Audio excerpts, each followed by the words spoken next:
Hello everyone, welcome to tasty వంటిల్లు. ఈరోజు మన ఛానల్లో టేస్టీగా చికెన్ 65 అయితే చేశానండి. చాలా చాలా బాగుందండి. టేస్ట్ అయితే చాలా ఈజీగా చేసుకోవచ్చండి ఈ చికెన్ 65. ఇది ఎలా చేసుకున్నానో ఇప్పుడు చూసేద్దాం రండి. ముందుగా హాఫ్ కేజీ బోన్లెస్ చికెన్ని తీసుకొని మంచిగా వాష్ చేసుకున్నాను. ఇప్పుడు దీంట్లో 1 స్పూన్ సాల్ట్ని అయితే వేసుకున్నాను. అలాగే 2.5 స్పూన్ల కారం, half teaspoon garam masala, పావు టీ స్పూన్ మిరియాల పౌడర్, 1 టీ స్పూన్ అల్లం వెల్లుల్లి పేస్ట్, 1 టీ స్పూన్ పెరుగును వేసుకున్నాను. ఇప్పుడు హాఫ్ లెమన్ని మొత్తం పిండుకొని తర్వాత చికెన్కి ఈ మసాలా అంతా బాగా పట్టేలాగా మంచిగా కలుపుకుంటాను. ఇప్పుడు ఈ కలుపుకున్న చికెన్ని నేను 2 గంటల పాటు ఫ్రిడ్జ్లో అయితే పెట్టుకుంటాను. ఇప్పుడు 2 గంటలు మ్యారినేట్ అయిన చికెన్లో 1 స్పూన్ బియ్యపు పిండిని, 2 స్పూన్ల వరకు కార్న్ఫ్లోర్ని, అలాగే చిటికెడు ఫుడ్ కలర్ని వేసుకుంటున్నాను. ఇది మీకు ఆప్షనల్ అండి. మీకు ఇష్టం ఉంటే వేసుకోండి, లేకపోయినా పర్వాలేదు.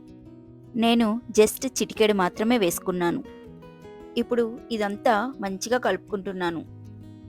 ఇప్పుడు స్టవ్ మీద ఒక ప్యాన్ పెట్టుకొని డీప్ ఫ్రైకి సరిపడా ఆయిల్ని అయితే పోసుకుంటున్నాను. ఇప్పుడు ఆయిల్ మంచిగా హీట్ అయిన తర్వాత కలిపి పెట్టుకున్న చికెన్ని ఒక్కొక్కటిగా తీసుకొని ఇలా డీప్ ఫ్రై చేసుకుందాం. స్టవ్ని మీడియం ఫ్లేమ్లో పెట్టుకుని ఈ చికెన్ అయితే మంచిగా గోల్డెన్ బ్రౌన్ కలర్ వచ్చే వరకు ఫ్రై చేసుకుంటాను.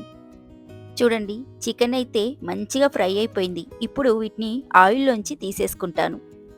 చూస్తున్నారు కదా చికెన్ ఎంత బాగా ఫ్రై అయిందో. అలాగే మిగిలిన చికెన్ని కూడా మొత్తం ఈ విధంగా ఫ్రై చేసుకోండి. చికెన్ మొత్తం ఫ్రై చేసుకున్న తర్వాత 5 వెల్లుల్లిని ఈ విధంగా సన్నగా కట్ చేసి పెట్టుకున్నాను. ఇప్పుడు అదే ప్యాన్లో ఆయిల్ అంతా తీసేసుకొని 1 స్పూన్ ఆయిల్ మాత్రమే ఉంచుకొని దాంట్లో ఇందాక కట్ చేసుకున్న వెల్లుల్లిపాయనైతే వేసుకున్నాను.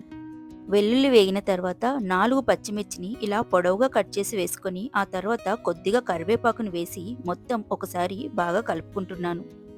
పచ్చిమిర్చి కూడా వేగిన తర్వాత ఇందాక ఫ్రై చేసి పెట్టుకున్న చికెన్ పీసెస్ మొత్తం ఇందులో వేసుకుంటున్నాను.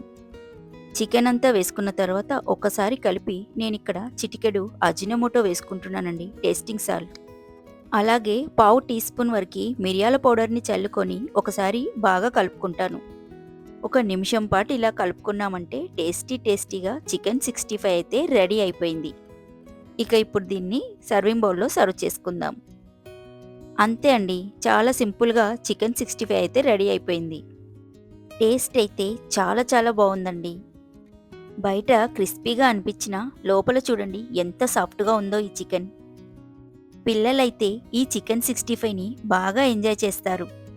మరి ఇంత ఈజీగా చేసుకున్న ఈ చికెన్ 65 మీకు నచ్చితే ఒక లైక్ చేయండి, షేర్ చేయండి, సబ్స్క్రైబ్ చేసుకోండి.